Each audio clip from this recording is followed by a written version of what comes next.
ที่อยู่แบบผิดกฎหมายส่งออกไปประเทศที่3นั่นหนึ่งในหันก็มีคนลาวเฮาอยู่ในหันนำเนาะพี่น้องมีประเทศลาวมีประเทศเวียดนามมีเมียนมามีเม็กซิโกมีคิวบามีทั้งหมดเฮลโลสบายดีทุกคน สบายดีแม่บ้านสบายดีอุ่นสบายดี FC ทั้งภายในและต่างประเทศมื้อนี้มีข่าวมาเล่าอีกแล้วพี่น้องฮ้อนๆนี่ได้เนี่ยข่าวใหม่ๆฮ้อนๆเนาะหาก็เกิดขึ้นใหม่ๆหมาดๆ2มื้อที่ผ่านมาแม่นละเนาะมันเหตุเกิดขึ้นของวันที่18โดยที่เฮาได้ยินข่าวมาว่าเนาะพี่น้องว่าเขาเจ้าได้ส่งคนเอเชียเฮาไปประเทศซูดานเซาท์ซูดานก็คือประเทศซูดานใต้เนาะที่ผ่านมาไม่หมาดๆเนาะที่เฮาได้ยินว่าส่งไปลิเบียแต่ว่าบ่ประสบผลสำเร็จเนื่องจากว่าเจ้าหน้าที่ผู้พิพากษาเขาเจ้าได้มายุติการส่งตัวคนเอเชียเฮาไปประเทศลิเบียแต่ว่ามารอบนี้แล้วเขาเจ้ายังบ่ยอมได้นี่มารอบนี้แม่นส่งคนเอเชียเฮาเนาะส่งไปประเทศซูดานใต้เนาะถือว่าประเทศซูดานใต้นี่เปรียบเทียบใส่กับลิเบียนี่ก็อยากว่าสูสีได้เนาะแม่นอีกนึงซูดานใต้ก็มีประเทศก็ก็มีซักเสือยังกับถือว่าปลอดภัยนะถือว่ามีสงครามกลางเมืองของกระเจ้าเนาะถือว่าโหดให้คนที่แบบว่าส่งกับประเทศต้นทางแม่นคันว่าประเทศลาวประเทศเวียดนามถูกแหละประเทศนี้ยังถูกกว่าบ้านเฮาอีกเนาะแม่นแห่งโหดกว่าบ้านเฮาอีกทั้งถูกแล้วก็ทั้งมีสงครามการที่กระเจ้าส่งคนที่อยู่แบบผิดกฎหมายส่งออกไปประเทศที่3นั่นหนึ่งในหันก็มีคนลาวเฮาอยู่ในหันนำเนาะพี่น้องมีประเทศลาวมีประเทศเวียดนามมีเมียนมามีเม็กซิโกมีคิวบามีทั้งหมดจำนวนที่กระเจ้าส่งไปรอบนี้มี8คนเนาะพี่น้องบางคนก็ว่ามี12คนบางข่าวก็ว่า12บางข่าวก็ว่า8คนแต่ว่าที่แน่ๆถ้าเห็นในรูปนี้ก็มี8คนเนาะนั่นแหละสาเหตุใดที่กระเจ้าคือส่งพวกนี้ออกไอ้อุ่นฮู้บ่อย่างพวกนี้ก็เจ้าเคยมีโทษหนักนะพี่น้อง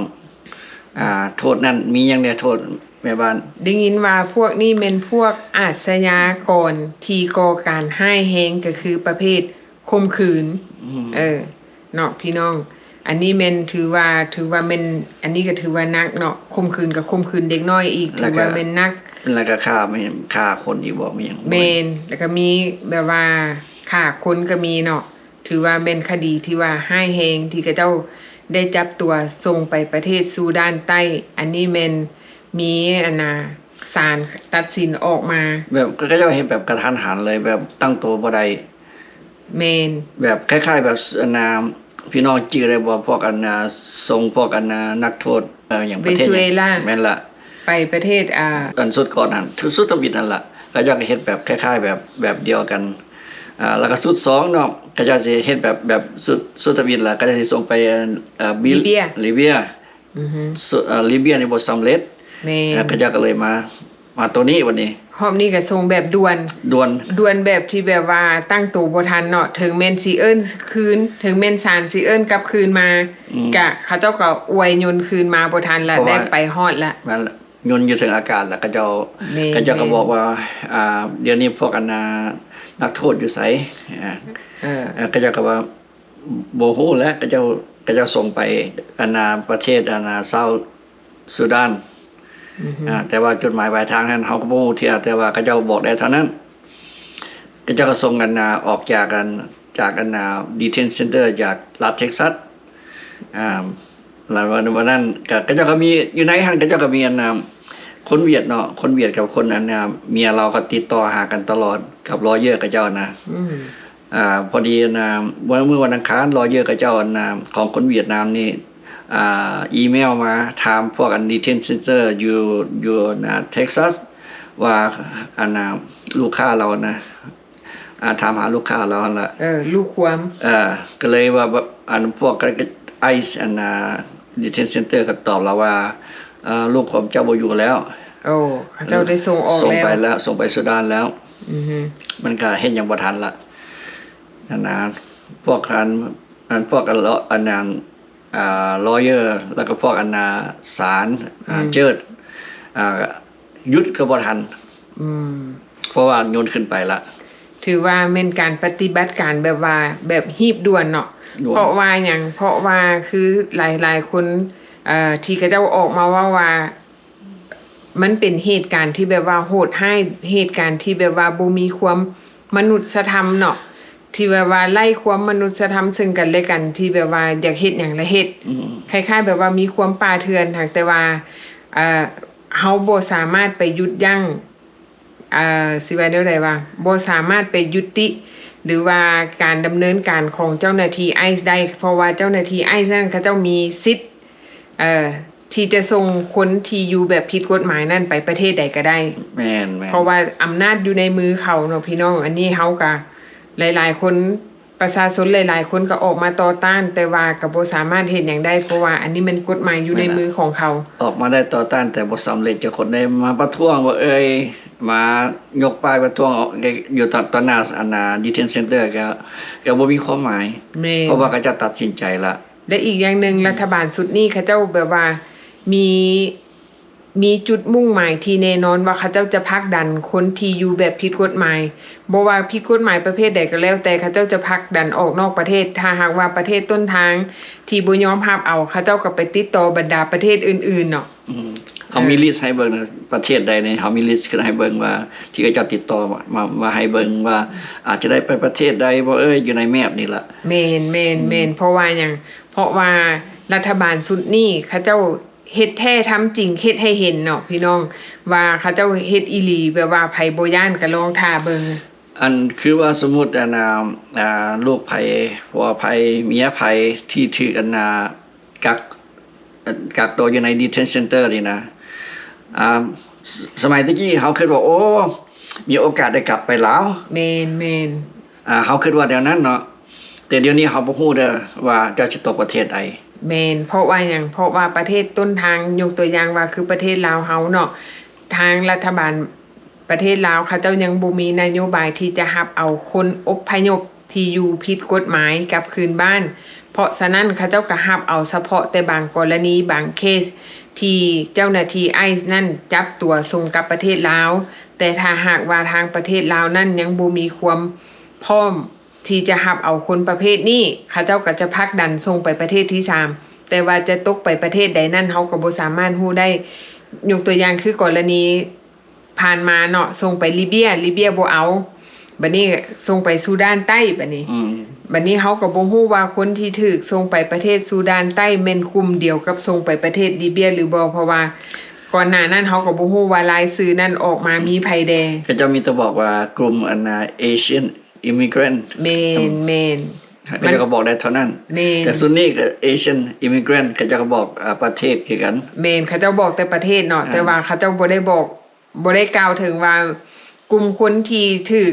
ยุดตอนไปลิเบียกับกลุ่มคนที่ถูกส่งไป8คนนี่ที่ไปซูดานแม่นกลุ่มเดียวกันบ่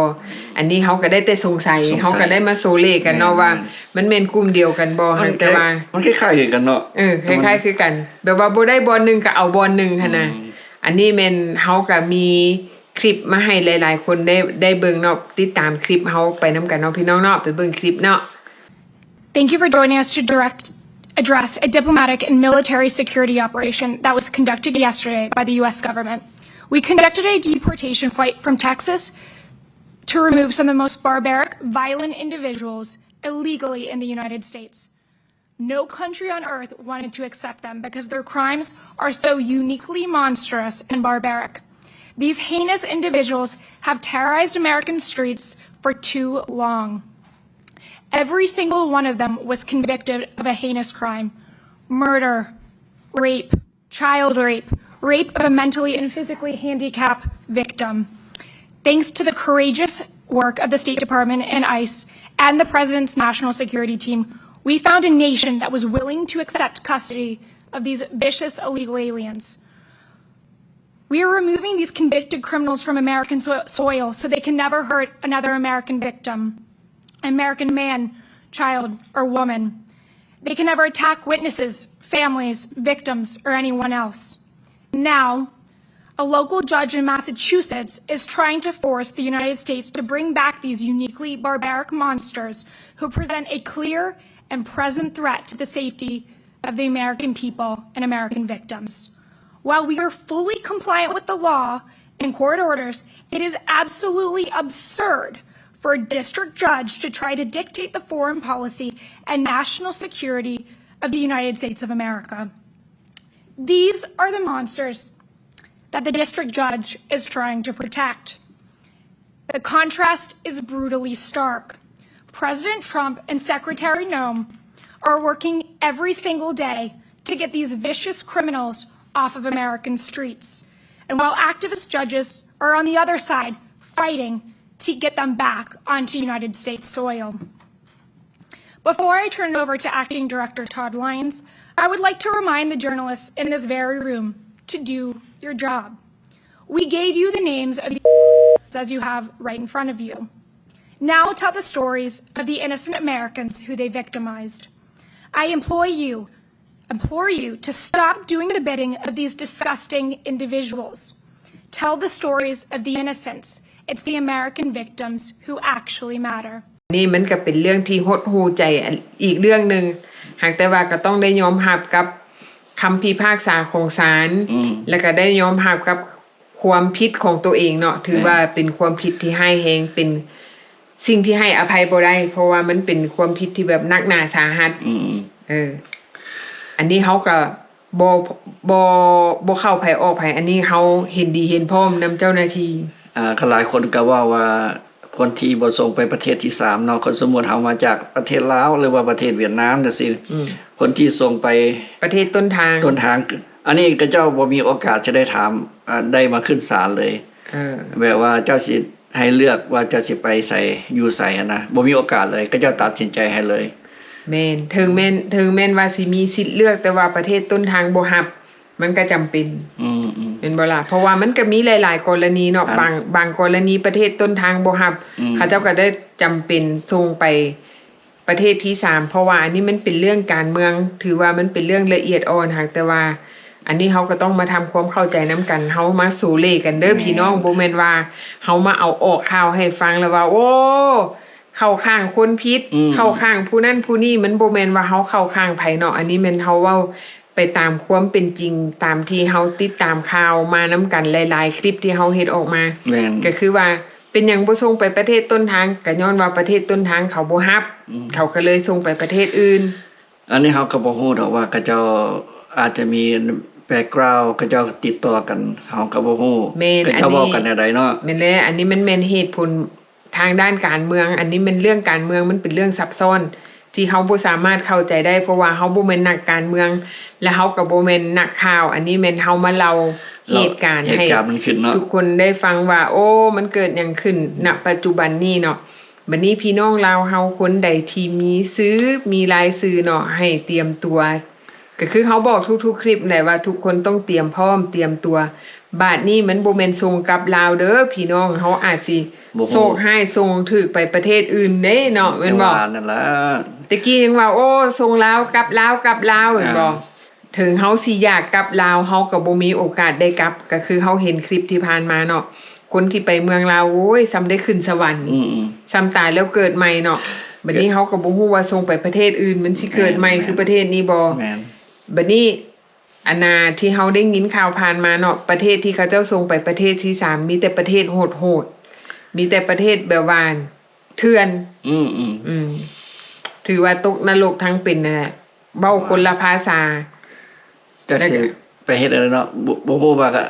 ปลายทางก็เจ้าสิอยู่ที่มองก็เจ้าขังไว้บ่หรือว่าสิปล่อยไปตามอยู่ตามชาวบ้านบ่สิแต่สิไปอยู่ในใดเฮาก็บ่ฮู้ว่าปลายทางแนวใดถึงแม่นสิปล่อยเป็นอิสระหากแต่ว่าอิสระอยู่ในสงครามเฮาก็บ่อยากอยู่เลยเนาะแม่นก็เจ้าละลายยิงกันอยู่ตลอดอยู่แม่นถือว่าโหดร้ายหลายเนาะอย่างขี้ราก็ส่งกลับประเทศซะเนาะต้นทางส่งไปเวียดก็ได้ก็ยังดีเนาะถึงแม้นว่าบ่ได้ส่งกลับลาวก็ส่งไปประเทศเพื่อนบ้านจังซี่แม่นนั่นล่ะอย่างน้อยก็คล้ายๆแบบเอเชียคือกันจังซี่ก็ยังมีโอกาสเฮาก็ยังมีโอกาสรอดหรือว่ามีโอกาสเข้าประเทศไปยามบ้านลาวเฮาบ่ซินะแม่นอันนี้แม่นเฮามองบ่เห็นหนทางเลยเนาะมันเป็นตาย้านว่าเขาเจ้าเฮ็ดสุดนี่เฮาก็บ่แน่ใจว่าเขาเจ้าสิเฮ็ดจังได๋กันแท้ แล้วแต่โชคชะตาเนาะแล้วไปตามยถากรรมเพิ่นว่าเนาะอันนี้เฮาก็ฝากไว้ให้หลายๆคนที่เบิ่งคลิปนี้เนาะผู้ใดที่มีรายชื่อก็เบิ่งไว้เป็นอุทาหรณ์สอนใจว่าสมมุติว่ามื้อนั้นมันมาถึงเฮาโดยที่เฮาบ่ได้ถูกส่งกลับไปประเทศลาวเฮาสิเฮ็ดแนวใดอันนี้แม่นเฮาก็ต้องเตรียมตัวไว้ก่อนอย่างขี้ไล่ก็ทำใจเนาะแม่นถึงว่าเขามีลอเยอร์ก็ซอยเฮาเห็นแต่ละเคสมานี่ซอยเฮาบ่ได้เลยลอเยอร์เป็นเพียงผู้ประสานงานทางด้านกฎหมายให้เฮา